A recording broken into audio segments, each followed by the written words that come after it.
we'll go ahead and get started right on time. It's 9 o'clock. Thank you all for being here in person and online.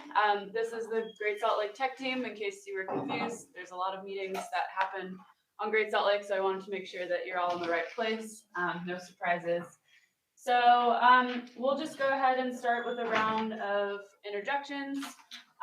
We'll start with the folks in the room, and while we're doing that, I'm going to pass around this sign-in sheet, so make sure you get your name and your email on there so I can add you to the list if you're not on there.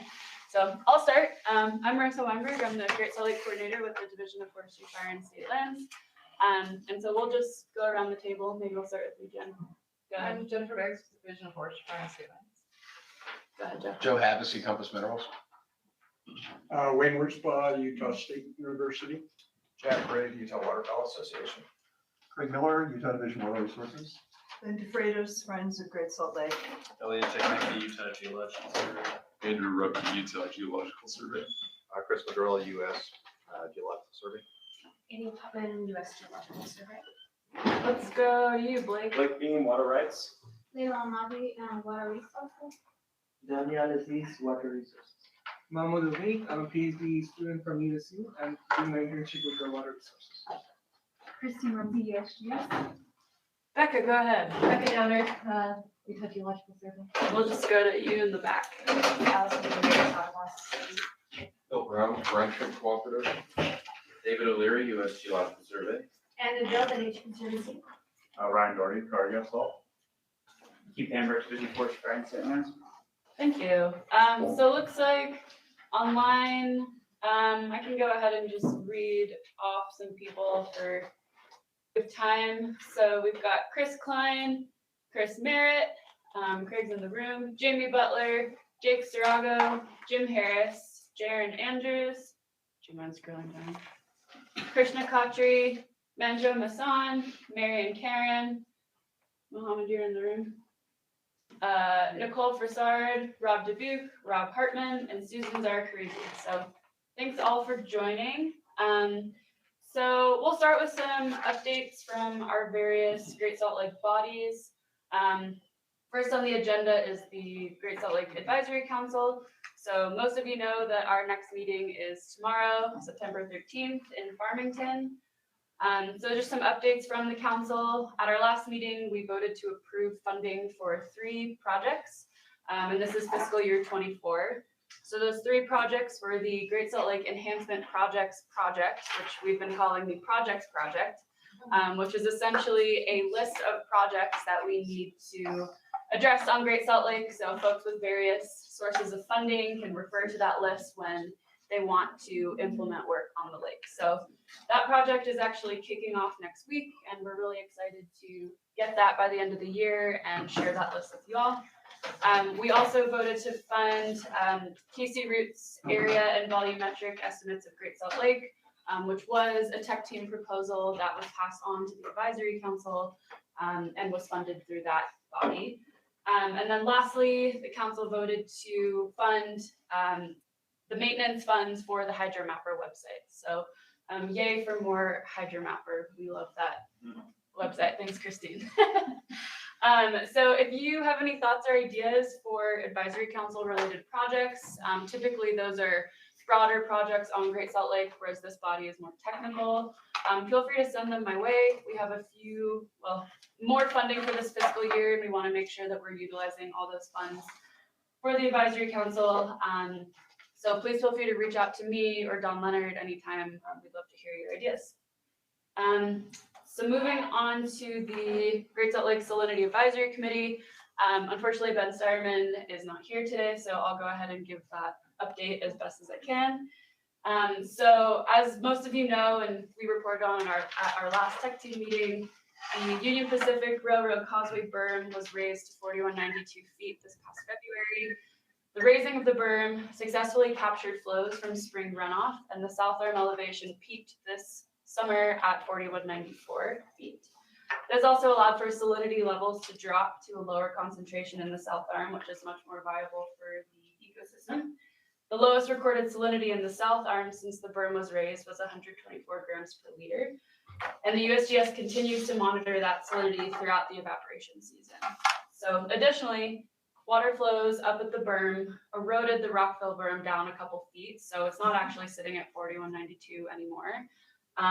So flows at the berm continue around 900 CFS, and currently the Salinity Advisory Committee is working on determining when and if to raise the berm again and by how much. So any additional salinity questions you have, typically Ben is more apt to answer those, but feel free to send them my way and I can get you an answer. So lastly, tech team updates. So our fiscal year 24 grant cycle is underway. We awarded 9 contracts this cycle, very exciting. And those projects were among both governmental and academic institutions.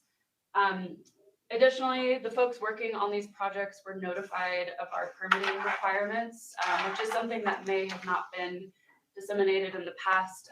But if you are doing any type of research that involves field work on Great Salt Lake, such as drilling groundwater wells or going out there for sampling, that is something you will need a permit for through our division. Obviously, we won't charge you for that because we're giving you money to do this work. So it's more of a formality, but if you are doing research, whether it's through your tech team grant or just general research on the lake, definitely reach out to me and we can work on a permitting solution for you. So additionally, we're looking at improving our grant program moving into the next fiscal year, and I'll talk more about that after Annie presents. And then other than that, our next and last 2023 tech team meeting is December 12th in this room. So hopefully you all like this meeting enough to come back. So without further ado, I'll pass the mic on to Annie Putman, who's with the U.S. Geological Survey. She's here to talk to us about dust. So thanks, Annie, for being here, and anytime you're ready. Sweet. Okay, thanks, guys. I'm gonna do the thing where you go and figure out how to present. Everything on. Chrome tab.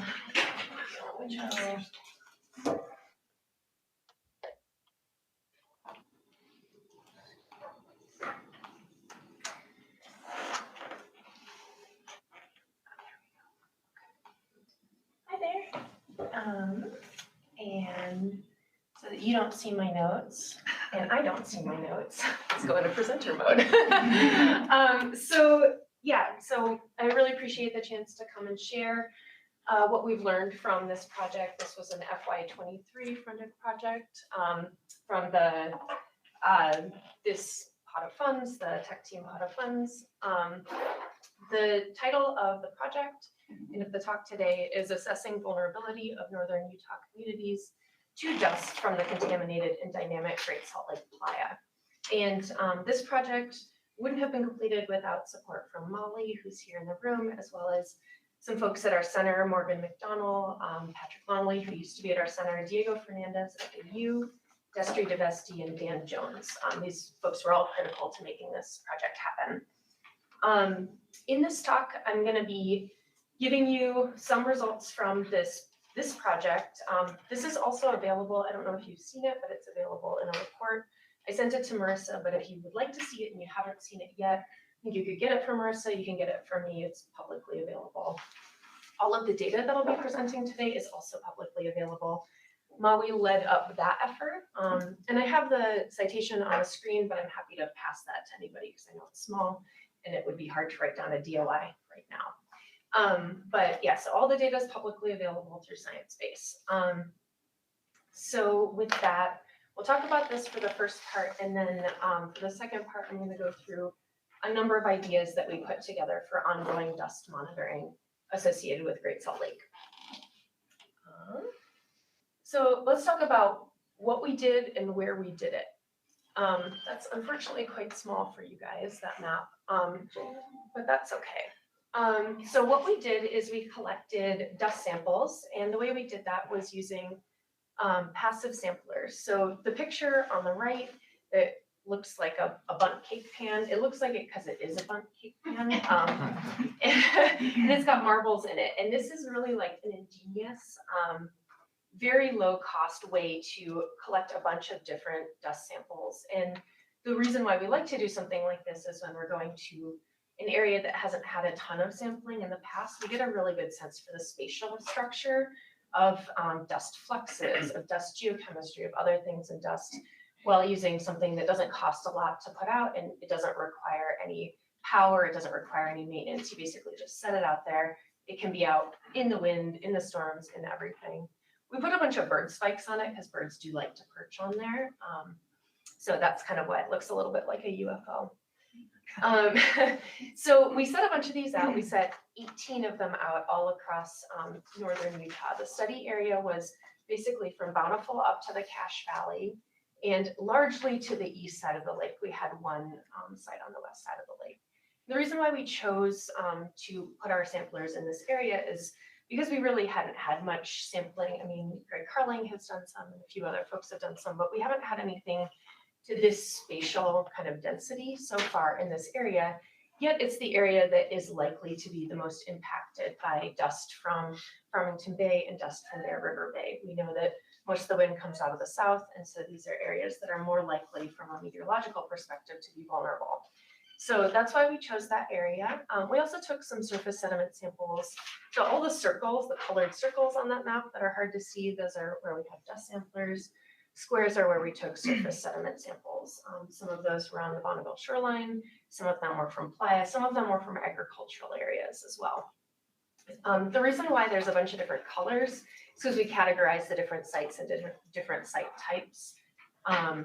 If you have the report in front of you, it might be easier to kind of go through that. So I won't sort of dive into that right here, but that's just to explain why there are multiple different colors of dots on here. And so when did we do this? We did this last fall. We set out our samplers in late August and we collected them in late October. And what I have up here is just kind of an overview of what the meteorology was like during that sampling period. I pulled the PM10 data from the Bountiful Viewmont site and the Harrisville site. And so I pulled the hourly as well as the 24-hour averages. And then for Bountiful Viewmont, we had weekly samples.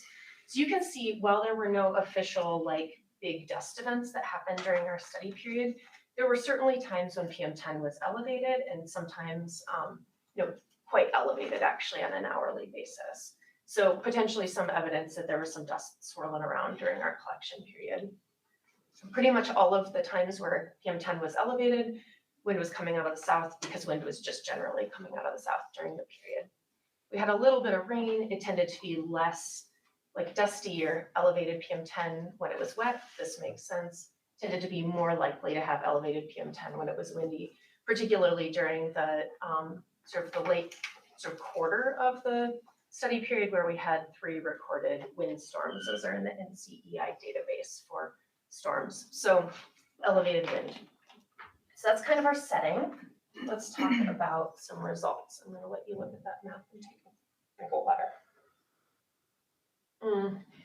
So this map has a lot more points on it than what we collected. But what I think is really cool about this map is because we have so much data in this region and we were able to fill in this gap in an area, we actually have a really nice view now of what an excellent tracer for Great Salt Lake dust looks like spatially. So we've got data on this map from this study that we're talking about here, also from Greg Carling's 2020 study that used strontium in dust as a mixing model, kind of how much dust is coming from Great Salt Lake Playa versus Severe Dry Lake. We've also got data from our published 2022 study, which looked at the Salt Lake Valley, dust in the Salt Lake Valley, and then some data from a study by Olivia Miller from 2014. So all in this overview, you can kind of see there's a lot more purple dots in the Ogden, like Bountiful, Tremonton, sort of that east and north of the lake, kind of like what we would expect from the meteorology, but to actually see it in the tracer where, purpler colors or higher strontium isotope ratios are associated with Great Salt Lake Playa dust, whereas the lower isotope ratios are associated potentially with severe dry lake sediments or maybe other sources. Just to see that divide in this map, I think makes it really clear the areas where we might be the most concerned about vulnerability to particulate matter pollution from Great Salt Lake Playa. And this map was made possible by Molly and I have been working together to put together a Western US dust database. Molly's put a lot of time and effort into organizing data sets for that. And so we actually have that resource available to be able to pull data to make maps like this for strontium, for other elements, to kind of get a sense for what the spatial footprint of these things are, get a better sense for the geography of risk associated with particulate matter pollution. Okay, so we looked at strontium isotopes. There's also just a plethora of other elements that we can look at. And so what this map is, or not a map, this is a figure of enrichment of different elements relative to what we would expect from a playa sample. So on the x-axis, we've got a bunch of different element names. On the y-axis, we've got the enrichment. And so it's a concentration enrichment. We've got an expectation for all of the dust came off of Great Salt Lake and nothing else contributed. We would basically have everything sit on that one-to-one line, that dotted line that goes across. But because dust, as it comes off of a playa, other things are added to it, it's modified, various things happen. You actually have changes in the concentrations, and so of different elements. And so you can see, some elements are less enriched off of the playa compared to on the playa, and some elements are more enriched. We're particularly interested in the ones that are more enriched because it means that they have a potentially different source contributing to them. And so those elements, you can see there's zinc, there's copper, lanthanum, lead, a bunch of rare earth elements, in some cases molybdenum or thallium. And what's interesting is from our 2022 paper, these are a lot of the same characters. These are a lot of the same elements that we saw in that paper as being enriched relative to playa dust. And we were able to kind of pull out some different stories associated with them. Lanthanum associated with the oil refineries, copper associated with hot activity, things like that. So the story of, sort of the northern Utah dust is telling some similar stories to what we found in the Salt Lake Valley.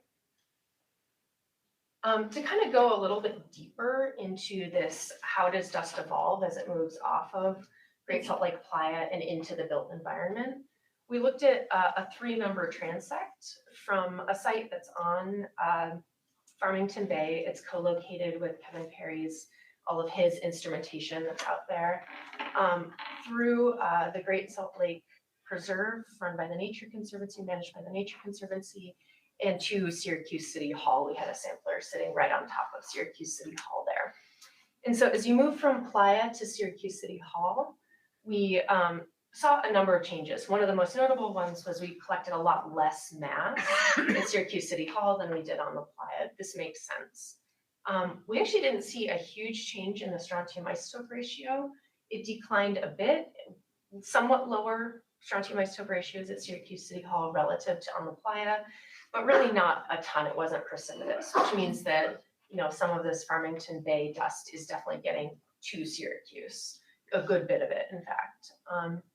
But what was interesting is when we looked at the changes in the concentration of different elements as you move along that transect, we saw some pretty interesting trends there. And so in this case, we're looking at enrichment relative to upper continental crust, because that's a really nice sort of like neutral benchmark against which we can do these enrichment relationships. And what we saw is that as you move from the Playa to Syracuse City Hall, you ended up seeing higher concentrations of copper and zinc. So that's the ones where the pink dots are the highest. Whereas as you moved from the Playa to Syracuse City Hall, you saw less cadmium, less selenium, less lead, less arsenic, and then less of the things we associate with Great Salt Lake, strontium, lithium, magnesium, things like that. So what this is telling us is that, as dust moves off of the Playa, actually in a relatively short spatial distance, you can see quite a change in things get added, other elements, and so you see some evolution of dust even over a short time frame, or a short spatial frame, sorry. Okay, so now let's talk about some specific elements. So the one I want to kind of focus on the most here is arsenic. And the reason why I chose arsenic, we can't go through all of them, you know, there's a ton of elements. The reason why I chose arsenic is because we hear about it a lot in the media. People are, you know, the headlines, toxic dust storm filled with arsenic, you know, all of this stuff. So we wanted to understand in this data set, how true is the association between arsenic and Great Salt Lake dust? And so the way that we started to probe at that is to take a couple markers of Great Salt Lake Playa dust. And so that would be strontium concentration and strontium isotope ratio. Then we also looked at the map because maps are so helpful for kind of understanding spatial structure. And what we saw is that arsenic concentration and strontium concentration, as well as arsenic concentration and strontium isotope ratios, were well correlated. They were pretty much better correlated than anything else besides boron. And we know that borons, you know, there's a lot of boron in Great Salt Lake. So that coupled with looking at the map, you can see that, you know, the purpler colors, the darker colors on the map are higher arsenic concentrations. The lighter colors are lower arsenic concentrations. You tend to have higher arsenic concentrations closer to, in dust, closer to Great Salt Lake relative to dust further from Great Salt Lake. And so, at least in this data set, in this area, Great Salt Lake dust and higher arsenic concentrations seem to be going hand in hand. This is interesting, particularly because it is different from what we found for the Salt Lake Valley. In the Salt Lake Valley, we basically found no association between arsenic concentrations and how Great Salt Lake-y the dust looked, you know, to be very technical about it. So that's kind of interesting, and it shows us that there's like different systematics going on in a way for the dust, maybe further south compared to the dust in this area. All right, and then we'll talk about just a few other elements, again, because we don't have time to go through all of them, but I picked out copper, I picked out cadmium, and I picked out lead, in part because these are elements that when people hear them, they're a little bit alarmed. And we also have some, we looked into them from our prior studies as well. So we have some information about what might be going on. And when you look at the maps for, I'll start in the upper left, look at the maps for copper, you see the highest concentrations of copper in the furthest south part of our study area, and closest to sort of any of the Kennecott activity. This is consistent with what we found in our 2022 study, where relationship to Kennecott activities and copper concentrations also seem to go hand in hand. For cadmium, that is sort of the highest concentrations you see around Farmington Bay, though cadmium was elevated relative to upper continental crust and relative to Playa, I believe. No, it wasn't elevated relative to Playa. Playa was higher. And so it's possible that a majority of cadmium does come from Great Salt Lake Playa, but maybe more so from Farmington than from Bear River Bay, because we know that that's maybe where more of the cadmium, higher concentrations of cadmium are present in Farmington compared to Bear River Bay. And then when we look at lead, we see again highest lead concentrations in the furthest south parts of our study area. And this is consistent with what we found in our 2022 study. We had much higher lead concentrations right around downtown Salt Lake compared to anywhere else in our study area. So I'm excited to take this geochemical information and loop it in with the data from our 2022 study, try to get a nice map of, you know, what's going on geochemically in terms of different metals that we might be concerned about, and, you know, what sources there might be for those elements.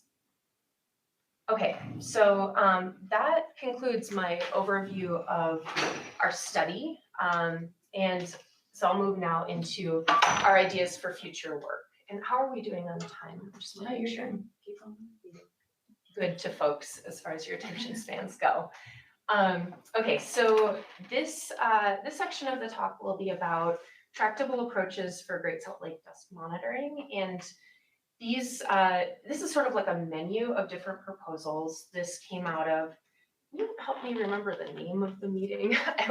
There's so many like acronyms. It's like the Great Salt Lake Basin. It was the Basin Integrated Plan. Basin Integration It's a longer meeting. one. Yeah, the GSL BIP, I think, something like that. You can shorten it to BIP.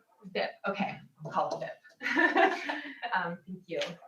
So Molly and Dan were able to be at that meeting, and what came out of that meeting was a request for a menu of different proposal ideas for longer term dust monitoring. Something that's been really challenging for addressing the dust issue in this region is we've got really great studies in a variety of different areas in a variety of different ways, but they don't last that long. So we don't have a really good sense for what the temporal variability is. We don't have a sense for the seasonal variability. We know we have dust storms in spring and fall, but you know, as far as like what the geochemistry looks like, what the total loading is for different metals, and what the risks are for people, we just don't have that information. And that's something that's really missing as far as making decisions about mitigation or making decisions about management. So there was a request for this menu of proposal ideas. We put this together and we sent it to Laura in early August. But I figured this is a good opportunity to kind of go through those and get people thinking about, you know, ways that we can kind of address the knowledge gaps associated with dust in the area. So the first kind of set of ideas, there's going to be 3 flavors of this same sort of concept. Basically just use the same passive sampler idea that I presented for our study. And just to kind of reiterate, passive samplers are great because they're cheap, you can cover a wide area. If you deploy these and then you collect them seasonally, you do get a pretty nice time series of, you know, how things are changing over time, how things are changing over space, and you kind of start to build out our baseline knowledge of what's going on with dust in the region. So the first flavor of this is basically just a general regional dust characterization. And so I have like a little example map. This isn't exactly where, if we were to do this, we would put these samplers, but this is kind of a general idea of how we might spread them out and the spatial area we might cover for a study like this. We have some great advantages for doing a study like this. We can reinstate previously sampled sites. We have strong relationships with folks we've connected with to deploy samplers. We can co-locate with existing air quality sites as well for some added benefit. And we have a lot of existing data, so we can interpret new data in the context of that existing data framework.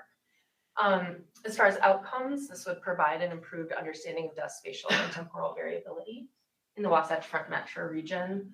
From a management perspective, this improved understanding helps us understand who benefits the most, who's the most vulnerable, and who benefits the most from mitigation. So it helps to kind of support decision-making. The second flavor of this would be to hone in on better understanding lake bed emissions. So if you look at the map, this would kind of focus our samplers right around the playa margins, for the most part to the east of the lake, but you know, we could think about putting some in other places. The east, of course, is of most interest because people live close to it. So yeah, the idea would be basically put a bunch of samplers out and try to understand over time and space where the most dust is coming off, what's the characteristics of that dust, things like that. So again, we could reuse previously sampled sites, and we would have a much better understanding of actually like what's coming off of the playas, compared to, you know, a more regional approach where we understand what we're receiving, but not what's sort of like leaving and where it's leaving from. And so again, this supports dust mitigation decision making. So then the third flavor of this passive sampler idea is to focus in on community exposure. So this goes pretty hard into like the health and sort of the environmental justice side of things. We know that for air quality in other ways, folks who are less well off, folks who are less likely to be white tend to be more likely to experience air pollution issues. We didn't find that to be the case for dust in our 2022 study, but we did find some differences in terms of who's exposed to what. And so this idea would basically focus on a few communities. I put some examples, you know, Syracuse, Ogden, and then Salt Lake and North Salt Lake as example places. This wouldn't necessarily be the places we could kind of talk through areas that we'd be most interested in understanding better. But it would really give us a good sense of, what's going on with dust and other particulate matter pollution. We know that there's, other industrial sources that are contributing specific metals to particulate matter in these areas. We'd have a much better understanding of like the complex set of pressures that people face in communities and how that shifts depending on where you live in the community. So this would support management in terms of understanding the interplay of many particulate matter contributors to health risks. So we talked about the really nice things that come from doing passive samplers, but one thing we really miss when we only do passive samplers is that what's going on during the dust event. The dust event may be very different than the background kind of fugitive dust, like dust from agriculture, dust from construction, dust from all of the gravel mining we have in the area. These are all sources of dust that we actually do see little pieces of evidence that they're contributing to particulate matter pollution in our data sets, but it's hard to pull out, is that all coming during a dust event? Is that coming during sort of your like somewhat windy day and you're just nearby? And so a way that we can augment our idea of like kind of getting a really nice spatial coverage is to pair our samplers, our passive samplers with active samplers. So we have, again, a couple flavors of this idea, this pairing active and passive. One is to co-locate some of our passive samplers with existing active samplers that are maintained by the state, and then request from the state access to the filters that are collected so that we could analyze those filters for strontium isotopes and geochemistry, perhaps other things. The other flavor of this is that we could purchase and maintain additional active samplers and then analyze the filters, analyzing the calmer periods, analyzing the events, and comparing those things. So the outcome of this would be a better understanding of dust sources and the metals associated with those during dust storms relative to non-storm periods. And from a management perspective, that really helps us understand total loads. So if you're interested in mitigation activity, but it actually only helps you deal with like 30% of the total load that's happening during dust events as opposed to fugitive dust activity during other times, it would help you make that decision, how much money you want to spend on that kind of activity. And then there's additional support for understanding, okay, during a dust event, are we breathing in a ton of different metals, or is actually the metal contribution happening more during quieter periods? So like understanding the actual like specific element-based health risks during dust events compared to non-event periods. A sort of simpler way to get at that same thing would be actually to just analyze archived filters. So instead of us going out, putting out a lot of samples, use data or samples that have already been collected and analyze those. And the hope with that would be that we'd be able to get, multiple years worth of data so that we'd be able to link what we measure to different climate conditions, different lake level conditions, so that we can kind of understand what are the predictors for different concentrations or different sort of metals loadings that we might see in our data sets. So again, this would kind of support the same mitigation management type of idea, that additional information helps you make decisions about what's the most important to focus in on and where.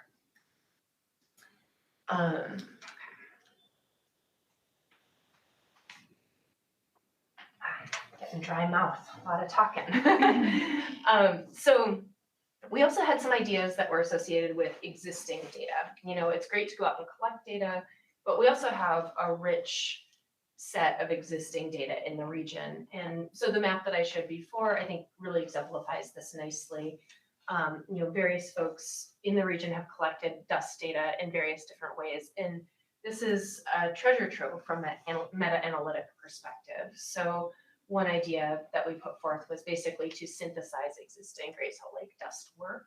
We're already sort of well on our way to doing that because of the Western US dust database that we've worked on and put together, and actually have some scripts that pull really easily from, and you can make some great plots just by clicking a few buttons. So it's like really kind of, it would be a value added type activity, I think. And you could get at stuff like this map with the strontium isotope ratios. You get at that for things like lead or for cadmium or some of these other elements that we're, potentially concerned about from a health perspective. The second project in this kind of umbrella of synthesis and coordination would be to evaluate and establish environmental dust exposure health benchmarks and their human impacts. And so I present that with a caveat that the folks that put this together, Molly, myself, and Dan, we're not subject matter experts in this, but what we can offer and what we can bring to the table is the ability to coordinate subject matter experts to do the planning to get at, okay, if we have this much arsenic and dust, what does that mean for people health-wise? Like, is that a big deal or is that not a big deal? We don't really have information right now to evaluate that kind of a thing. So getting the folks together to plan to figure out how we might evaluate that sort of thing is something that we could offer as well. So with that concludes kind of the overview and the ideas. I'm happy to discuss more, go into more depth about anything. I know I kind of breezed through lots of various things, so I'd be happy to step back into something or just hear the questions or comments you have. So Annie, Yeah. are you aware of any research into dust suppression? We have some examples at like Owens Lake and Salton Sea mitigation activities that they do. We have a little different situation here, Yes. as much as we have industries that produce dust suppression compounds. And Yeah, those are naturally found in Great Salt Lake water. yeah. And that's something that I don't think has been experimented with much. Yeah, I don't know. I'm not as well versed on the mitigation end of things, more so on the like. It's what's the magnesium problem? chloride is a suppressant. That's the bittern, essentially, that's Okay. passively derived from what's potash, potassium salts precipitate. You Yeah. left the bittern, and that's magnesium chloride, Mm-hmm. 30% magnesium. Yeah. And that's kind of an industry standard for like dust suppression on dirt roads. Okay. We produce that. The US Magnesium does something different with that Yeah. bittern. Yeah. Just a question. Yeah. No, I'm not so much on that side of it. Do you have, Molly? Are you? Are you saying there's ongoing, you're testing this as a suppression of dust emissions from the lake bed? I'm not sure anybody is testing it. I'm just asking the question. Yeah. Hopefully, if we ask enough questions about that, something will happen. Yeah. That's a good point. On the long-term monitoring, I think that's a great idea. I think it might be good to consider one or two sites up in the North Arm. The reason for that is some of us have batted about the hypothesis that as that arm goes down, there'll be more playa, of course, but also with rain and snow on that playa, the salt crust may well erode and go lakeward. Get more salt, more money for you guys. But exposed minerals. And so although it might not be much dust being emitted up there, like Kevin kind of surmised there, looked at that could change. Absolutely. And yeah, even from Kevin's 2019 report, he had a good number of dust emission sites up in that area. I think I put them on one of the, so one of these, I should have said this, all the orange dots are locations where Kevin had, in his 2019 report, had identified dust emission hotspots. So you can definitely see where you're talking about. Even at that time, absolutely had dust emission, evidence for dust emission based on his boot test. Laura Vernon online has a comment or question. Laura, I think you put your hand down. Somebody put it down for me. Oh, Anyway, hi everyone. Annie, thanks so much for presenting on this information. I think this issue is important now, and it's only going to get more important, as you may have noticed in the news lately. So I think further research on this is super important. Forgive me if you mentioned this at the beginning, but do you have a copy of the final report yet for this? And if so, may we have a copy of it and also this presentation? Yeah, absolutely. Yes, the report's publicly available. I can send it to you. It will be on our website soon. But for now, I'm happy to circulate that to the listserv, both the final report and the presentation, if that's all right with you. Yeah, absolutely. Yeah, and the hope is also, there's some sort of continuing work that we're hoping to do. So we're planning to put together a manuscript that should come out, should be able to submit it probably in the spring. We're pretty close. But yeah, absolutely want to make this. We went through all the like BAO stuff, so it's got to be, everybody read it, please. Great. Well, we're happy to help get the word out. So thank you very much. Perfect. Elliot. Have you guys been able to kind of back out the contribution from like roads and tires for the heavy metals? Like just looking at your transect to Syracuse, how it increases. Yeah. But what could be the contribution from just tire wear?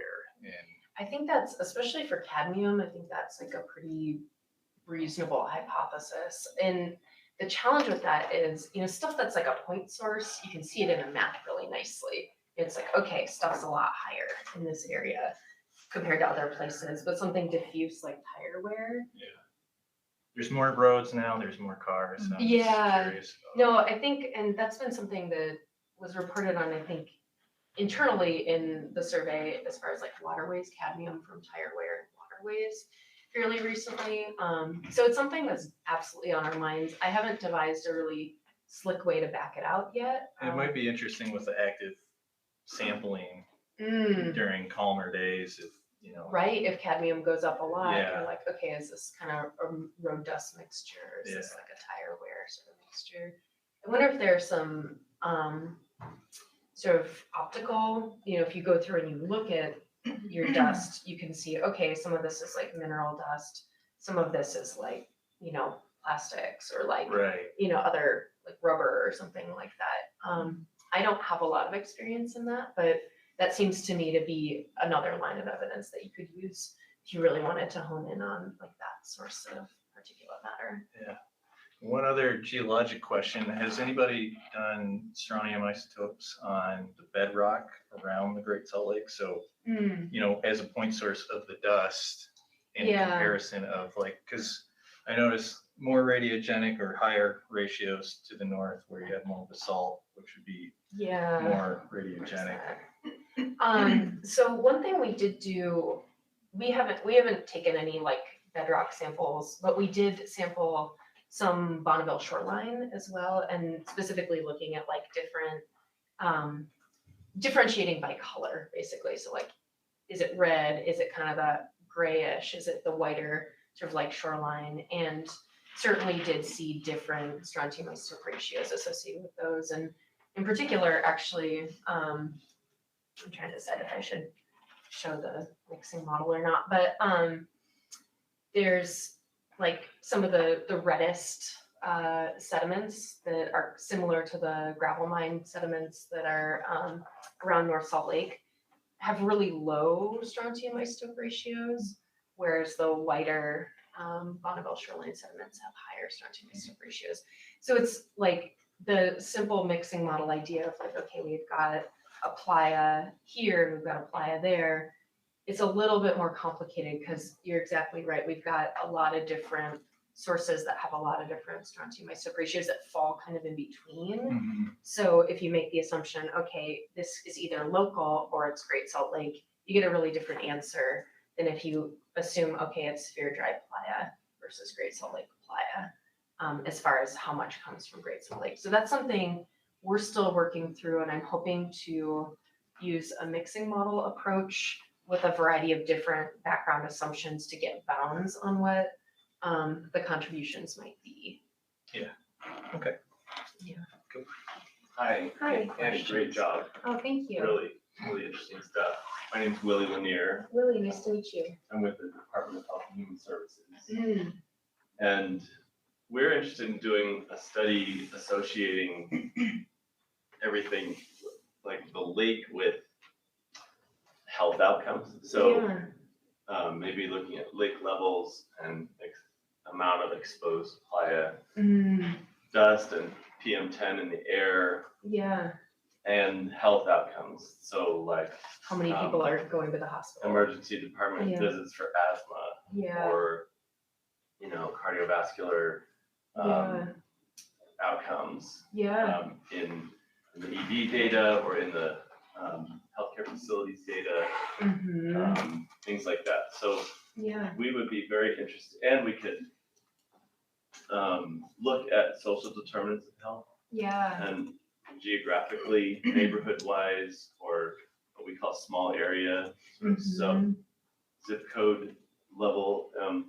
There's a tool that we have that looks at that has a lot of data embedded in terms of like income or demographics that we could use to control for some of those things.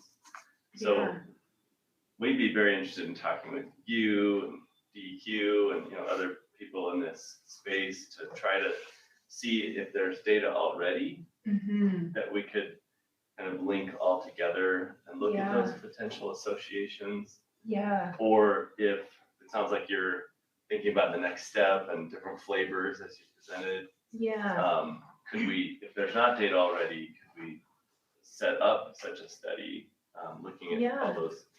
I think that would be really valuable because that's something that dust studies in other places have definitely done something like that, where it's like, okay, we've got elevated PM10 and we've been able to associate that in a statistically significant way with hospitalizations. You know, folks have done that kind of all around the world in different places.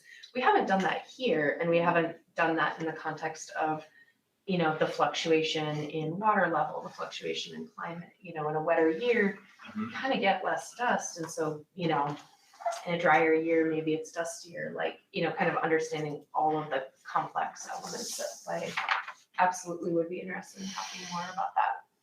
In my mind, I think demonstrating that in Utah also, yes, you know, high PM10 leads to bad health outcomes. Potentially in certain areas or affecting certain demographics more from a health equity standpoint. And then, so the point would hopefully be like, if there's more water in the lake, there's less dust and less illness. Yeah. And we think that that would be powerful to maybe help convince some folks to you know, let more water into the lake so that we help outcomes. So the other thing that's, I think, unique about Salt Lake City that is different from some other places is that we've got all of these different health air quality issues layered on top of one another, like the ozone plus the PM2.5 plus the wildfire smoke some years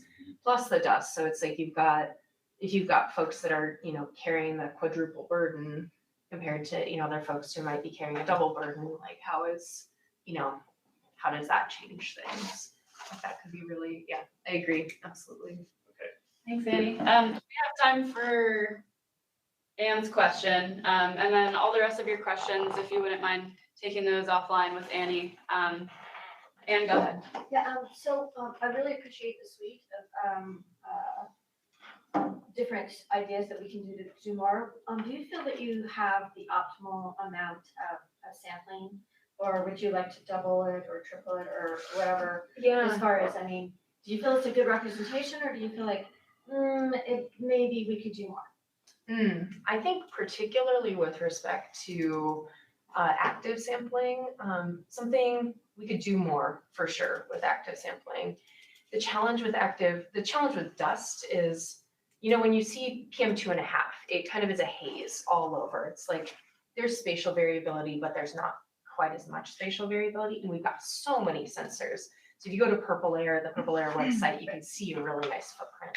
Dust is much more, has a much narrower kind of And when you have a regional dust storm, maybe it's more broad, but your sort of day-to-day dust can be a lot narrower as far as the area that it affects. So, and we only have like a few PM10 samplers I think there's like 5 from Salt Lake North and maybe like 8 in the state, 7 in the state total. There's not that many. And so I think it's pretty likely that from an active sampler perspective, we're missing a lot of information, particularly closer to the lake. And in some areas, like Logan used to have a PM10 sampler and it doesn't anymore. You know, Ogden has just one. We're missing a lot there. So I would say if resources are available, that would be the direction I might go first. Passive samplers are cheap. They're like easy to put out. And I think a number we're able to put out and manage is actually pretty generally representative. We could probably do more, but I don't think we need to like put one on every corner to get a good picture. But I do think that we could do more in terms of the active sampling and get sort of a more robust picture of what's going on. Thanks, Annie. And kind of a teaser for our next meeting, Molly's going to talk about her dust research. So we'll definitely be able to continue the dust conversation at our December meeting. So feel free to come with any new thoughts or ideas you have to that. Before we move on, I kind of just wanted to call out Brian Steed, who is online. Brian is our Great Salt Lake Commissioner, who has not, well, I guess at our last tech team meeting, he was not officially the commissioner yet. So Brian, if you wouldn't mind just quickly introducing yourself, that'd be great. Thanks so much. My name is Brian Steed. I'm the commissioner of the Great Salt Lake. Thanks for letting me join on this meeting. Hopefully you can all hear me okay. I had to join on my phone this morning. So Marisa, hear me okay? Thumbs up? Yeah, you're good. Awesome. This has been a really, really fascinating conversation this morning, and I truly appreciate the researches being done by USGS and others to figure out where dust is. We'll certainly have some follow-up conversations when it comes to this as we compile the report. I also just wanted to say thanks to all the experts who have put so much time and effort into understanding the functions of the Great Salt Lake. I'm a firm believer that we cannot make good policy decisions in the absence of good data, and this is the first step in getting that good. So thanks Marisa and all of you for joining the effort to get the best technical information that we have available. So I'm around. I am working very hard, and I look forward to interacting with you all personally. But I'm not going to take any more time besides to say thanks. And I look forward to hearing the rest of the conversation. Thanks, Brian. Appreciate that. Hopefully we'll see you here in December if we can. Yep. Awesome. So thanks so much, Annie. That was really informative. Thanks for your attention. Appreciate you presenting. So the reason we only have one presentation today, the second, or I guess, the last 30 minutes or so of this meeting, Ben's not here, so really just me. We wanted to have a discussion with all of you in regards to how the tech team can best utilize our funds. So as most of you know, from 2009 up until 2023, the tech team was given $200,000 to use for research grants. And every year up until this past year, it's been the same iteration of we create hot topics, we put those out, we solicit proposals, and then we award contracts based on how much money we have and how much money is requested. So last cycle, as a lot of you know as well, we were lucky to be awarded an additional $300,000 for our tech team budget, which brings us to $500,000 for the tech team to address the technical aspects of Great Salt Lake, and that is the sole purpose of that money. So something that Ben and I have kind of talked about, and the reason we want to talk to you, we've bounced around some ideas on how we can better utilize some of those funds for more direct research questions or research that's going to help our management directly that we don't have the capacity to do in-house. So using some of that funding to put out a different type of request, where rather than putting out hot topics and saying, hey, we want you to give us proposals, instead we have a management problem, and we put that management problem out and we say, hey, we want you to come up with a project to help us address this management problem. So some management problems on Great Salt Lake specifically, we have a lot of knowledge gaps. Obviously, we know that. Sometimes we need better legal advice that our Attorney General's office, they're too worn out. They can't give us what we need for legal advice. Other faulty aspects of managing a resource as big and complex as Great Salt Lake. So for example, a Great Salt Lake database, that's something that we've thrown around for a really long time. It's obviously a need that would benefit our division's management, as well as, you know, every other state agency, federal agency. Everyone's management objectives on the lake would be bettered by something like that.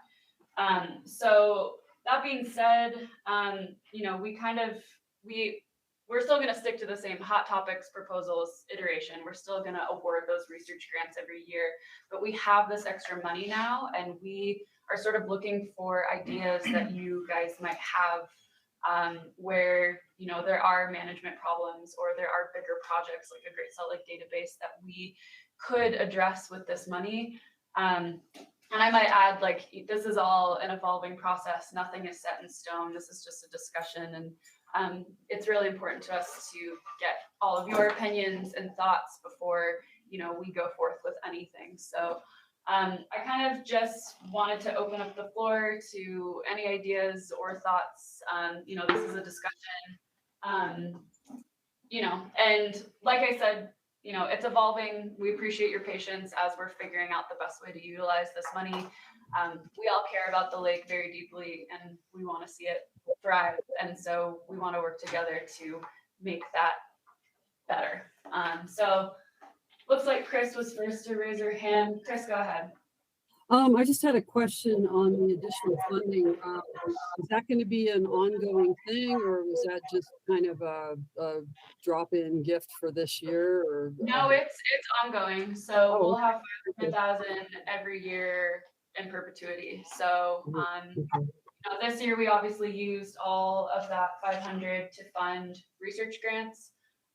You know, we still want a big chunk of that to be for research grants. You know, and this will change year to year. It's hard to say what the most immediate needs on the lake are going to be and what needs to be addressed.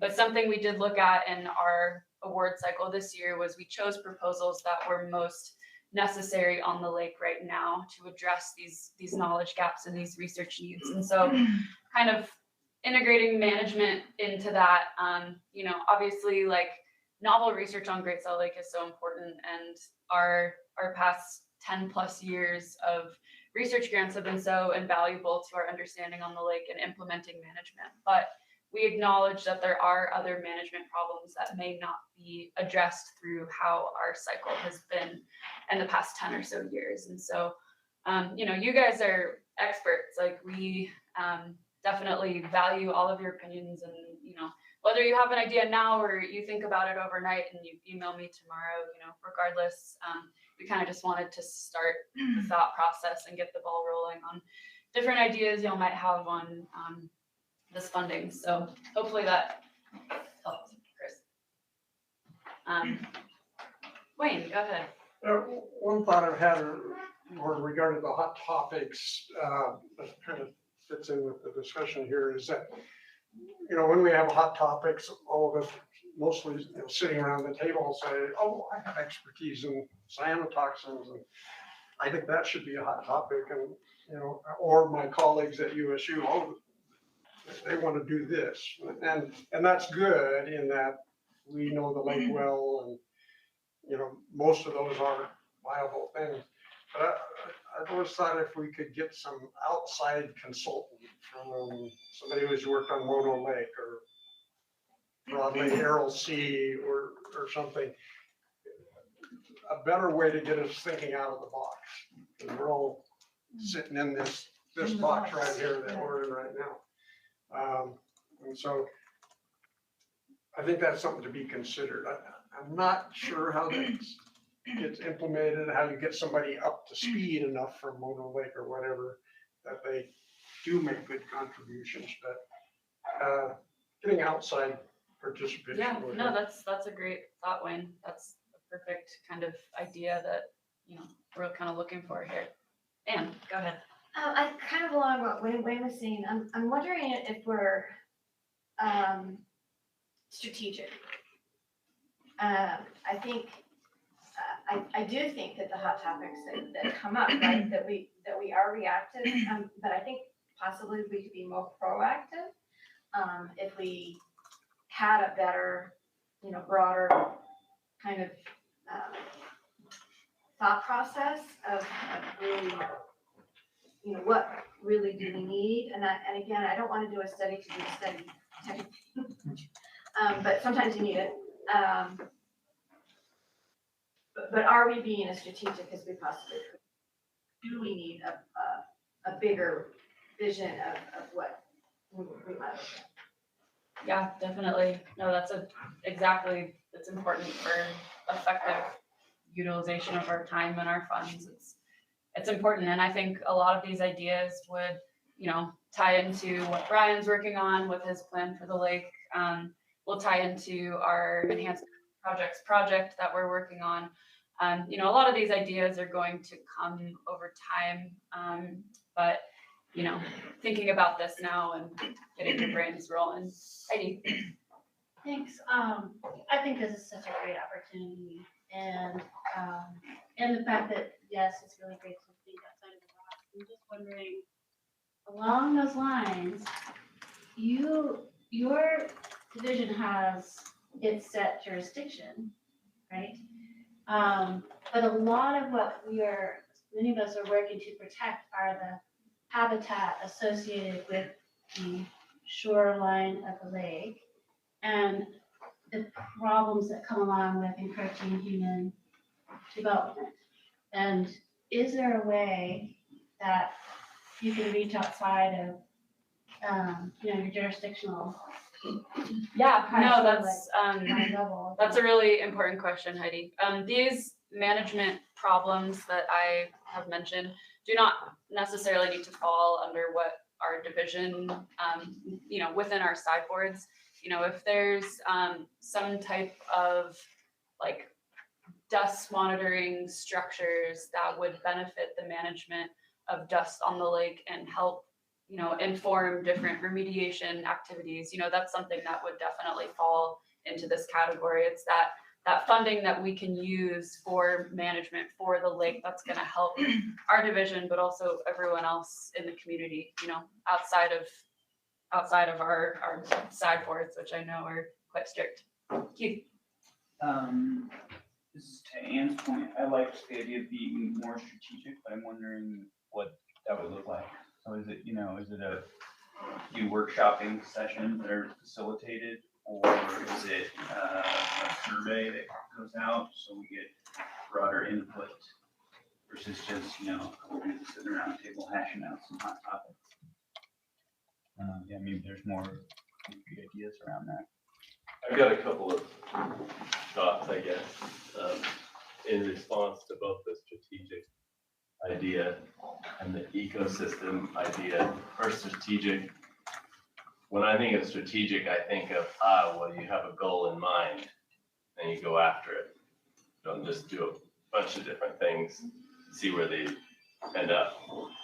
So in terms of the lake, when I think of what's the goal in mind, is like, okay, which policies need to be enacted, or whose minds need to change, who needs to be convinced.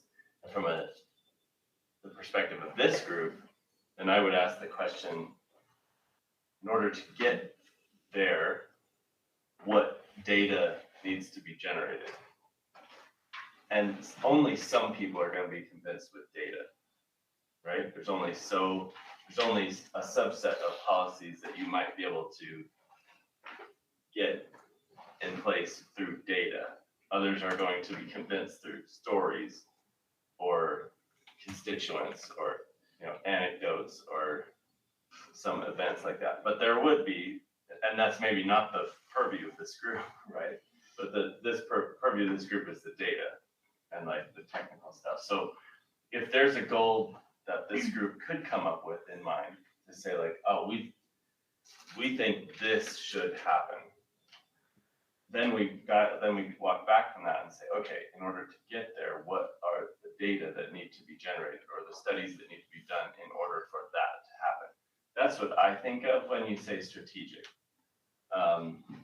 And then in terms of like saving the ecosystem and crossing jurisdictions and things, do we have DWR represented in this group? We do. I don't know if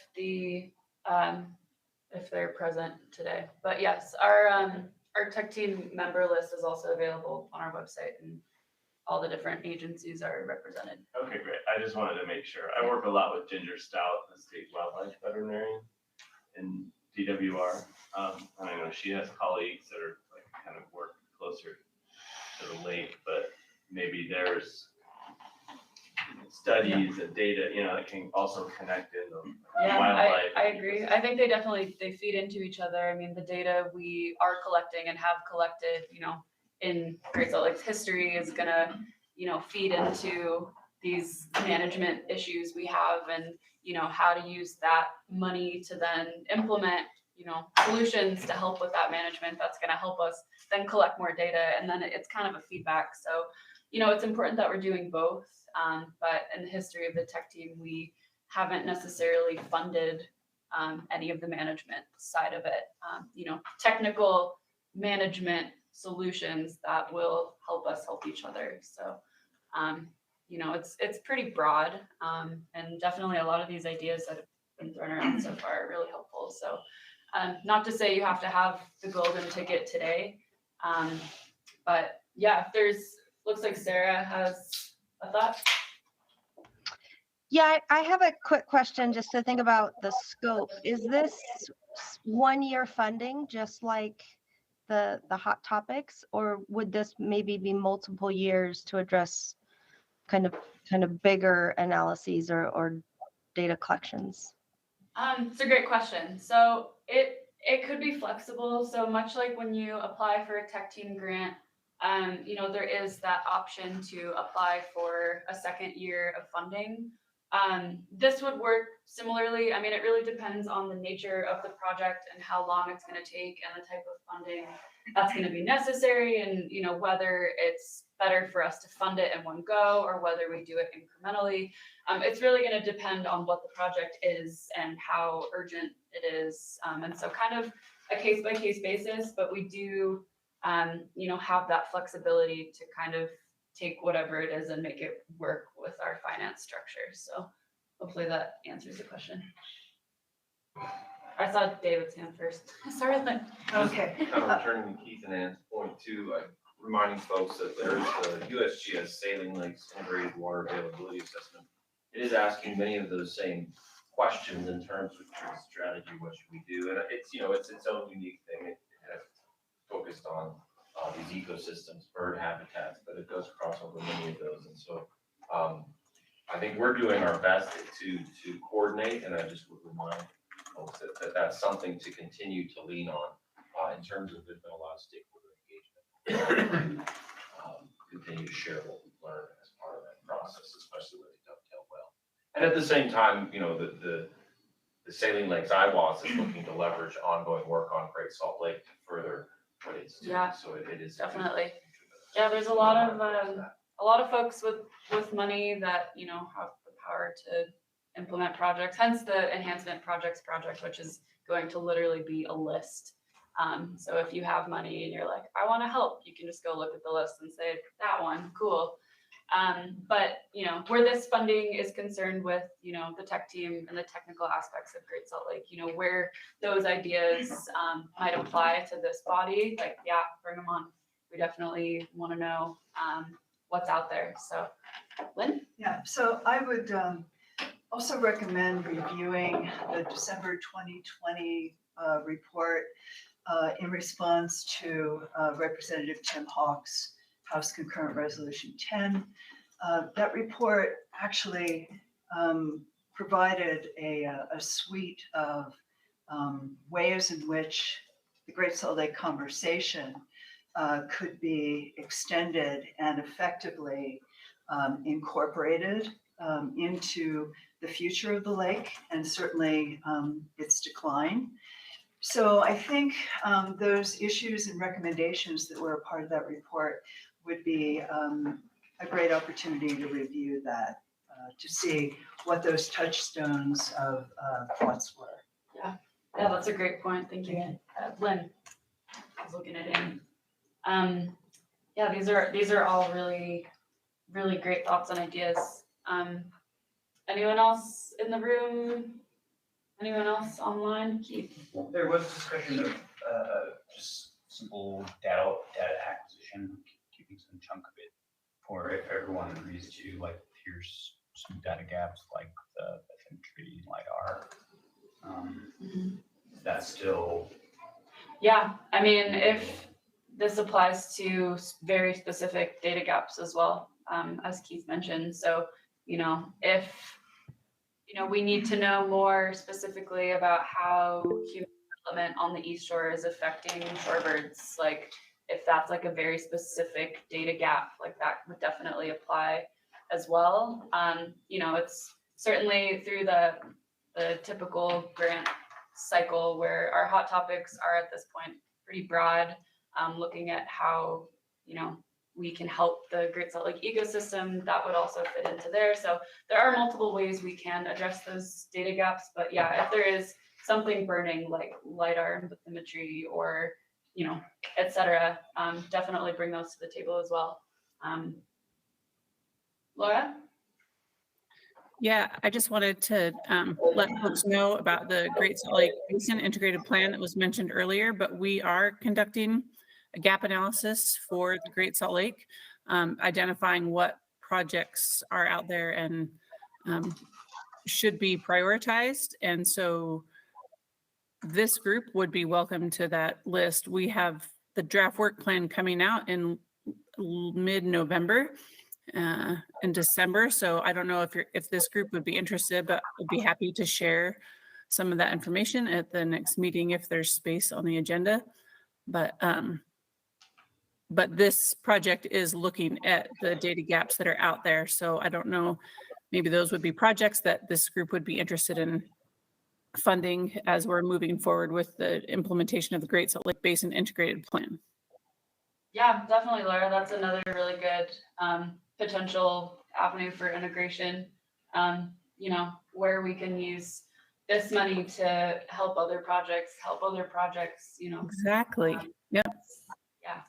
And one of the things that I'm trying to get straight in my head is, and I think that it has come up in the hot topics for a while, but it never gets funded, is having a better repository for all the research that has been done, and have it searchable, and readable, and so you can follow up on it. Because that's been a huge, that kind of is what sparked Ben and I talking about this, because that's been brought up, as you mentioned, in several of our hot topic cycles, and people ask. It's not immediate. Right. Exactly. But that's where this other funding, we can still address a lot of the immediate stuff with the hot topic sort of process. And then, where we have more funding, we can begin to address something like a repository or a The warm database. topics. Yeah. Not hot. The warm topics. I love that one. I'm gonna call this warm topics now. Great. Just Yeah. to let you know, the BIP is working on that now. We have Layla working on putting together lists of things that we need, and we're trying to find good methods of organizing it, platforms that we can use. Librarians are actually trained in that. Well, librarians aren't data repositories, but we would probably like to have a librarian help us. But Well, there's data and then there's right. what I pushed for years We're with all looking- these great literature stuff. That We're looking Wally at both Pitt's are- and ways of integrating it so that you can look for something with a search term and find it easily, and then download it easily or use it easily or integrate it easily with a model or a program. So is this is this for all existing information or for hot This is, topics? this is for the Great Salt Lake Basin Integrated Plan.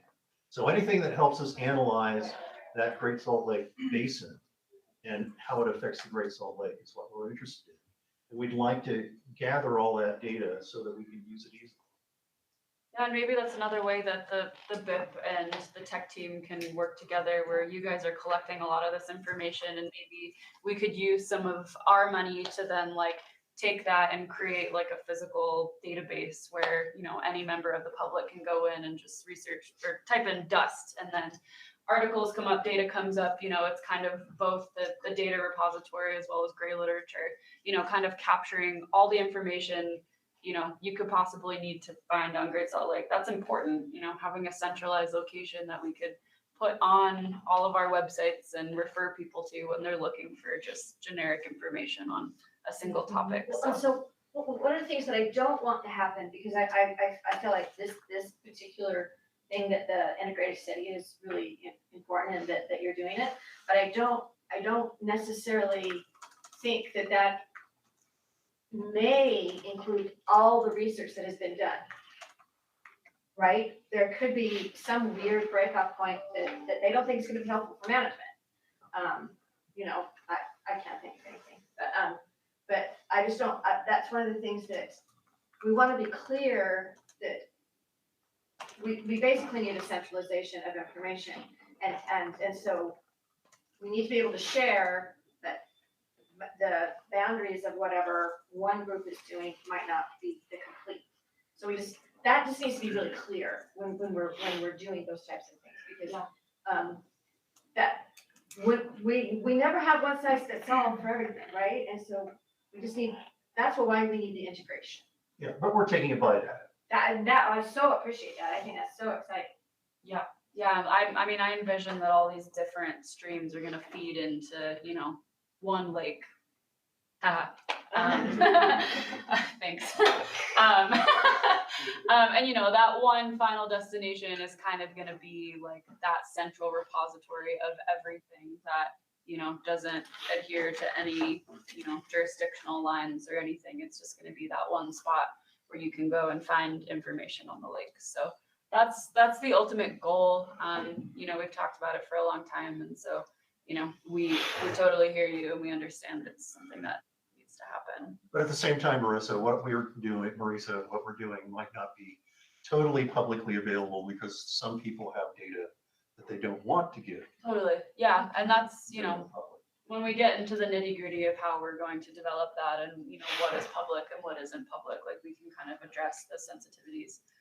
So, you know, it's something we're keenly aware of, and you know, we appreciate all of you guys that are working on this in your own worlds, and then, you know, when it's time to come together to like really get all this in one spot, you know, we'll definitely talk about it more. So these are just very vague wishes and dreams at this point. So Keith, did you have another thought? I just had a couple thoughts. One is there's all these coordinators working on these large plans, the bylaws, all that, maybe a good starting point for thinking about the Great Salt Lake Tech Team meeting is having all of those folks, the leader of all those groups, get together, say, oh, here's the data repository we're working on, here's what we're working on. It's like everyone's working on data gaps, so why don't all the data gap people come together and talk about the gaps? The gap and the gaps. And then to the like central location point that Ann made, I think maybe a new Great Salt Lake commissioner being the central hub for all things Great Salt Lake.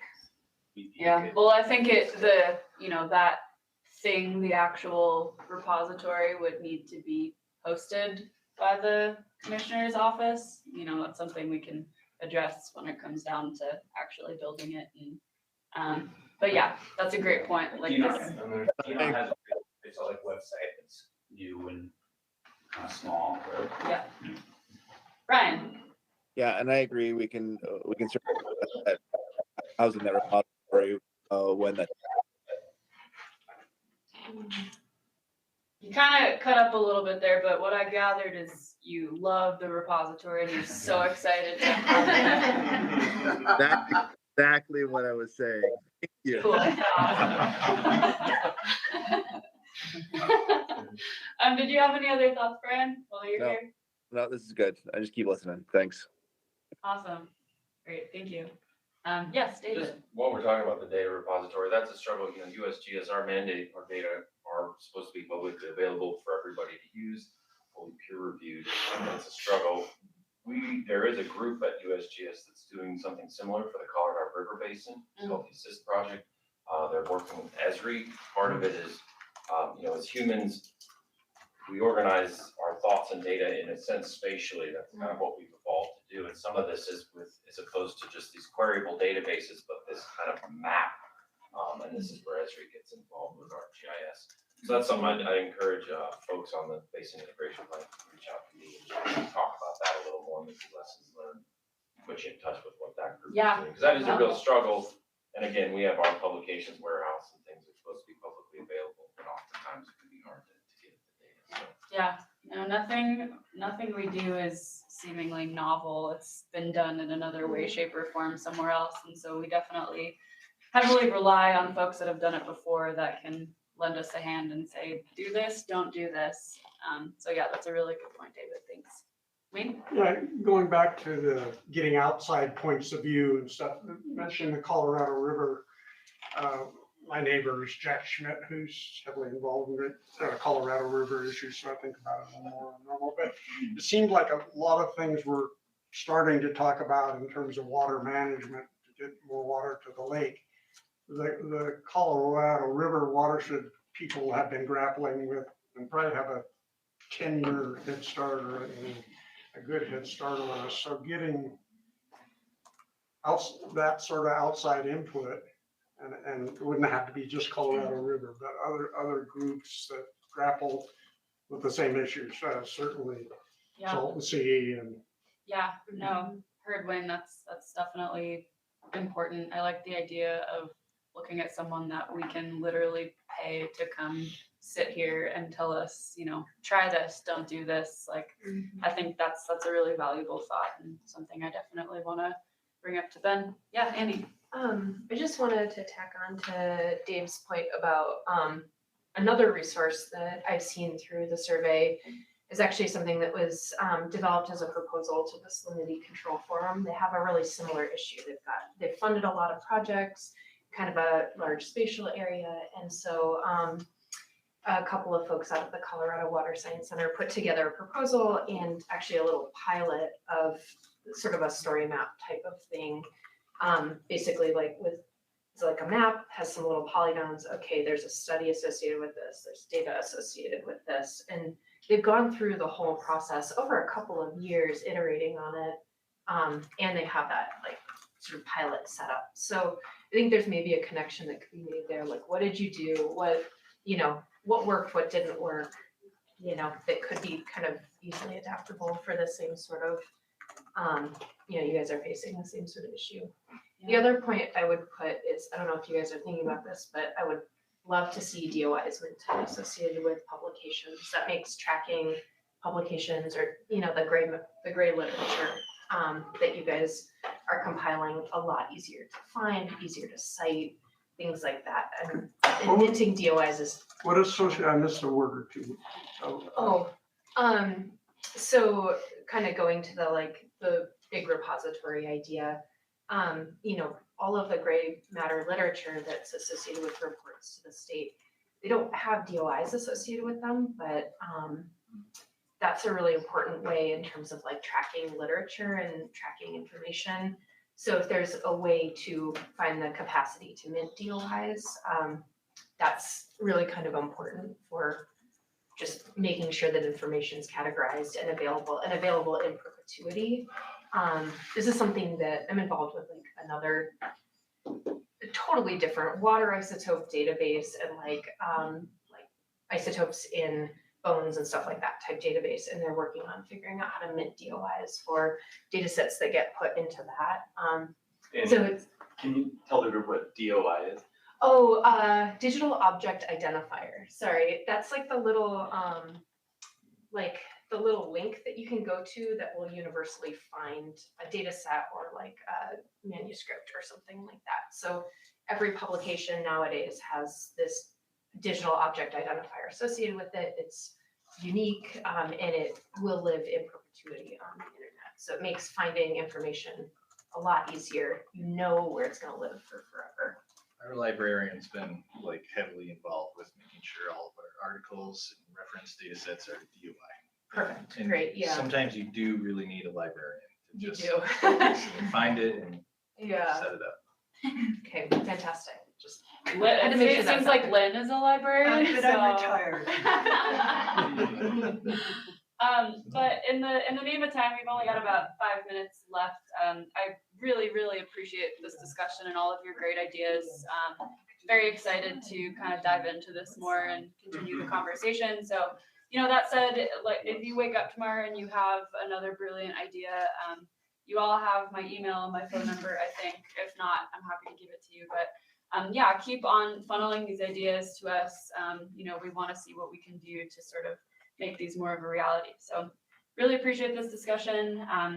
More to come at our next tech team meetings. But in our last 4 minutes, I just wanted to open up the floor for any member updates or announcements or anything in that nature. 2024 Great Salt Lake Issues Forum, May 8th, 9th, and 10th at the University of Utah. We will have an opportunity to assess how are we doing at that point. So I'm looking forward to lots of input and looking forward to the event.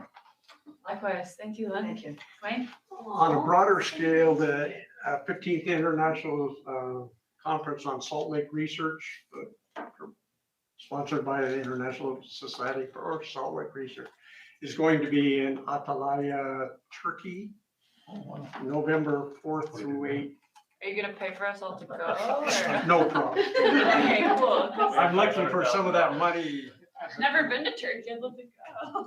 in 2024. So the 500,000 part of that goes. Yeah. We're all going to Turkey, guys. It is going to be, unfortunately, somewhat expensive meeting, but so you can start saving now. Okay, yeah, good to Wayne, know. do you know if there's gonna be an online portion of that or?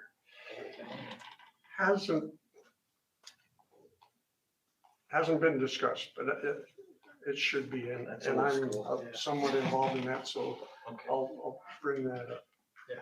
Jim, go ahead. Yeah, just really briefly, a couple of weeks ago, we issued a press release. It didn't get a lot of publicity, but it was a combination of our updates to our fish tissue mercury consumption advisories and also included several waterfowl results as well. And we're pleased to announce that we were able to remove two of the three existing waterfowl advisories for the wetlands of the Great Salt Lake during that analysis. The only reason we weren't, so it involved the northern shoveler and the cinnamon teal were removed, but the common goldeneye, we just didn't get enough numbers to feel confident in making a decision. And so that one's going to stay on the list until we can get some more data. And so if you just Google Utah waterfowl advisories, you'll find our webpage. I won't bother with reading it off. And there's a summary of results there, and we'll just continue to work with DWR. I know they're not here, but it was possible to do this without their assistance to get the samples that we needed. So hopefully we'll be working with them in the future to get more samples and keep this process going. We're working on a building block to get some laboratory capacity. And so hopefully we'll make this part of our ongoing tissue advisory program. Awesome, thanks, Jim. That's exciting news. Appreciate you sharing that with the group. Any other updates, announcements?